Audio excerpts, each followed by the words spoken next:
That's what I feel. अगर आप चाहते हो कि फेयर डिबेट हो तो मैं अपनी बात रखना चाहता हूं प्लीज। मैं अपनी बात दोबारा से रखूं। तहसीन पूनावाला ने बिल्कुल शुरुआत में अपनी बात रखी और कितने मिनट रखी है मुझे बता दीजिए अनइंटरप्टेड। ही इज सेइंग कि 30 सेकंड उनको चाहिए। मैं बता दूंगी ना कितना टाइम पे इंटरप्ट किए गए थे। 3 मिनट लगातार तहसीन पूनावाला आप बोले हैं 3 मिनट विदाउट इंटरप्शन और यहाँ कह रहे हैं कि 30 सेकंड बोलने नहीं दिया। 30 सेकंड अगर मैं बोल दूं तो इस समय I would have said this. नहीं तो मेरे चेहरे पर झूठ मत बोलिए। 3 मिनट लगातार बोलते रहे। चेहरे में आपके पीछे 30 सेकंड मुझे दे दीजिए, मैं दोबारा से अपनी बात क्लियर कर दूं ताकि बात आ जाए। Rahul Gandhi is an elected member of parliament. Ilhan Omar, जिससे मैं बिल्कुल इत्तेफाक नहीं था कि इलेक्टेड मेंबर ऑफ पार्लियामेंट है, और as an elected member of parliament जब मैं भी होगा, मेरा कर्तव्य है मेरे देश का पॉइंट ऑफ व्यू, खास करके वो लोग जो मेरे देश के खिलाफ है उनके पास रखे और इंडल्ज करे। ये चीज आज हर देश करता है, हर पॉलिसी करती है, हर सरकार करती है और वर्तमान प्रधानमंत्री भी करते हैं। This is called policy. इसमें कोई गलत नहीं। हो गया sir. Ilhan Omar is not good, she is a left loony. बहुत सारे सांसद हैं जिनसे मुलाकात की जा सकती थी। तहसीन पूनावाला ने अपनी बात रख ली है। प्रेम शुक्ला जी, अब जरा ये बताइए कि कह रहे हैं भाई इलेक्टेड मेंबर्स हैं, एक इलेक्टेड मेंबर दूसरे इलेक्टेड मेंबर से मिल रहा है, तो दिक्कत क्या है? देखिए, वो इलेक्टेड मेंबर नहीं हो तो विपक्ष के नेता भी हैं, और विपक्ष के नेता विदेश में जाकर जब अपने ही देश के बारे में झूठ बोलें तो ये भी उनका अधिकार होगा तहसीन पूनावाला की दृष्टि में। अभी आपने एक इंडिपेंडेंट जर्नलिस्ट बलबीर जी को आपने बुलाया, उन्होंने बताया ना, उन्होंने प्रश्न पूछ उनको उन्होंने संबोधित करके कहा था, और उनका कहना है कि उन्होंने उस मंच का दुरुपयोग किया है। मेरा कहना नहीं है। आपके बारे में तो उनको निष्पक्षता पर उनको आशंका है कि जो है भारत के जो चैनल है, रुबिका लियाकत जैसे जो निष्पक्ष और निर्भीक पत्रकार हैं, वो कांग्रेस और पूनावाला जी की दृष्टि में जो है वो पक्षपाती हैं। लेकिन मित्र भरे, अभी एक अमेरिका का भी पत्रकार वो ये कह रहा है कि श्रीमान राहुल गांधी ने जो बातें की उसका कोई औचित्य नहीं था, उन्होंने मंच का दुरुपयोग किया। वो बता रहे हैं कि मुझे कोई आशंका मेरे मन में नहीं कि भारत में जो है सिख पगड़ी बांधकर, कड़ा पहनकर अपने गुरुद्वारे में निर्भीक होकर जा सकता है, हमेशा जाता रहा है। सिर्फ कुछ प्रसंग आए हैं, वो भी कांग्रेस के कार्यकाल में, जब जो है दिल्ली में गुरुद्वारा रकाबगंज को बंद कर दिया गया था, ये इंदिरा गांधी का प्रताप था, और पगड़ी वालों को चुन चुन कर नरसंहार करने का कुकर्म तहसीन पूनावाला जी, आप जिस कांग्रेस का समर्थन करते हैं, उन्होंने किया। और ऐसा कुकर्म करने वालों को मंत्री श्रीमान राजीव गांधी ने बनाया, श्रीमती सोनिया गांधी ने बनाया, श्रीमान राहुल गांधी आज भी उसके विरोध में कुछ नहीं बोलते।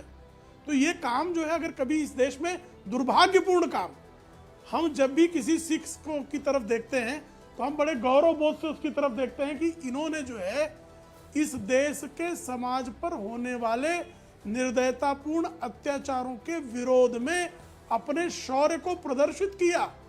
उनको देखकर हम जो है सम्मान में, हमारा अभी मैं आज ही मैं जम्मू में हूँ और हमारे कार्यालय में मैं कह रही हूँ आप 30 सेकंड और मुझे दे दीजिए। अच्छा जी, 30 सेकंड मुझे दे दीजिए, फिर आप सबको 30 सेकंड। मैं अभी बाना सिंह जी आए थे, सरदार है वो बाना सिंह जी वो व्यक्ति हैं जिनके नाम पे बाना टॉप है। सियाचिन ग्लेशियर को भारत ने का विजयी तिरंगा फहराने का पद्म वीर चक्र विजेता बाना सिंह जी भी आए थे, और वो कह रहे थे हमसे कि मैं इस देश की मट्टी से जितना मुझे अभिमान, जितना गौरव है, वो और कहीं हो ही नहीं सकता। उनसे जो है जम्मू कश्मीर के है वो, और उनको सिर्फ जो है 166 रुपए परमवीर चक्र मिलने के बाद जम्मू कश्मीर की सरकार दे रही थी, तो पंजाब की सरकार ने उनसे कहा कि आपको 25 लाख रुपए देंगे, 25 एकड़ भूमि देंगे। बाना सिंह ने कहा नहीं, मैं जम्मू की मिट्टी से जुड़ा हुआ हूँ, मैं 25 एकड़ भूमि और 25 लाख के लिए पंजाब नहीं जाऊंगा।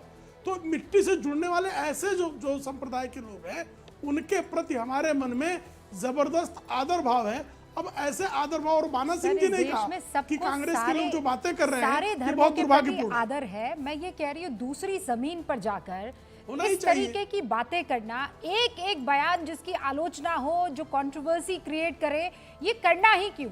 वो गाना है ना, एक मुलाकात जरूरी है सनम, आज हम कह रहे हैं ये मुलाकात गैर जरूरी है। राहुल, क्यों मिलना है इल्हान उमर से जिसे उसकी ही संसद में इज्जत नहीं मिल रही है? मैं अभिजीत अय्यर मित्रा, आप तो फॉरेन पॉलिटिक्स को भी बहुत अच्छे से, पॉलिसीज को भी अच्छे से समझते हैं। राहुल गांधी अगर ये कर रहे हैं तो क्यों कर रहे हैं? And it's just not about Ilhan Omar. ऐसे बहुत से चेहरे वहां पर दिखाई दिए हैं जो हमेशा भारत विरोधी एजेंडे में सबसे आगे नजर आते हैं। अलमदार हैं वो। देखिए रूबिका जी, ये लिस्ट पहले भी रिलीज हो चुका है। मैंने आपको व्हाट्सएप पे एक ट्वीट भेजा है, वो अगर आप डाल सकती हैं। पर उससे पहले भी आप ये देख लीजिए है, ये इल्हान ओमार कायर की representative centre for American Islamic relations की बोर्ड पे हैं, और ये एक हमास लिंक्ड, मुस्लिम ब्रदरहुड लिंक्ड, कई सारे आईएसआई फंडेड, आईएसआई लॉबीड ग्रुप है। एफबीआई ने उनके साथ सब कॉन्टैक्ट तोड़ दिए हैं। एक होली लैंड फाउंडेशन का ट्रायल हुआ था जिसमें कायर का पूरा मुस्लिम ब्रदरहुड और हमास लिंक्स आगे आया, और फिर इस बार 7 अक्टूबर में जो पिछले साल हमास ने हमला किया था, उस पे कायर के जो मुखिया थे उन्होंने पता नहीं क्या अनशन बका था, एंटीसेमिटिक एकदम, और फिर व्हाइट हाउस ने भी उनको निकाल दिया है उनके सब टास्क ग्रुप से। ये ऐसे ग्रुप से संबंध रखने वाली एक महिला है। ये एक महिला है जो तुर्की में जाके एर्दोगान से चुम्मा चुम्मी करती हैं, और एर्दोगान जो सब अल-कायदा और आईसिस को बढ़ावा देते हैं सीरिया में, उसको नकार देती। ये वही इल्हान ओमार है जो दुनिया का सबसे बड़ा आतंक फंडर कतार के पैसा लेके नाचती है। ऐसे लोगों से जाके मिलना, ये फ्रेंच एक फॉरेन मिनिस्टर होते थे, तालियरो होते थे, वो बोलते थे it is worse than a crime, it is a blunder. अब आप ये देख लीजिए रूबिका जी, ये है राहुल गांधी जी के सीबीएसई के मार्क्स। बंदा बहुत बहुत ज्यादा दिमाग नहीं रखता है, तो ऐसे ही करतूत होंगे। अब क्या कर सकते हैं? मैथमेटिक्स में 41%, इकोनॉमिक्स में 49%, अंग्रेजी में भी 60% ले सकते हैं। इनका थोड़ा समझ इतना ज्यादा नहीं है। मैं समझता हूँ कि राहुल गांधी छोटे से बच्चे हैं, उनको बच्चे की तरह सलूक करना चाहिए।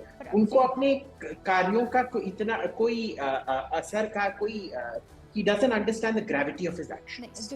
ये जो आप आरोप लगा रहे हैं, हालांकि वो लीडर ऑफ ऑपोजिशन है, और हमारे यहाँ पर ऐसे बहुत से नेता हुए हैं जिनको जो भले ही लिटरेट ना हो लेकिन समझ जो है बहुत गजब की रखते थे, और ऐसे में ये बड़े बड़े आरोप जो है, मैं चाहती हूँ विवेक श्रीवास्तव यहाँ अब इस डिबेट में आए। एक just one quick point Rubika, not even 5 seconds, I won't take 30 seconds। देखिए ये लाइन जो आता है, ये डेमोक्रेटिकली इलेक्टेड लीडर है। देखिए हिटलर भी डेमोक्रेटिक इलेक्टेड लीडर थे। इसका मतलब ये है कि हिटलर अगर हिंदुस्तान पधारे, हमको चुम्मा देके, माला देके गन सैल्यूट दें। विंस्टन चर्चिल जिसने 3 मिलियन बंगालियों को मारा था, वो तो 2 बार इलेक्शन जीते थे, उनको भी हम चुम्मा देके वेलकम करेंगे क्या? ये डेमोक्रेटिकली इलेक्टेड कुछ नहीं होता है। तहसीन wants to respond, हाँ, एक ही लाइन, विवेक एक ही line, I'll just take one line, एक ही line Vivek, I'll just take one line, Vivek just एक ही लाइन लूंगा, विवेक एक ही लाइन लूंगा अगर। न्यूज़ 18 इंडिया चौपाल, एक ऐसा मंच जहां जब जब बात निकलेगी तो सिर्फ दूर तक नहीं बल्कि दुनिया के कोने कोने में जाएगी, क्योंकि इस बार बात होगी भारत के वैश्विक महाशक्ति बनने के लक्ष्य पर।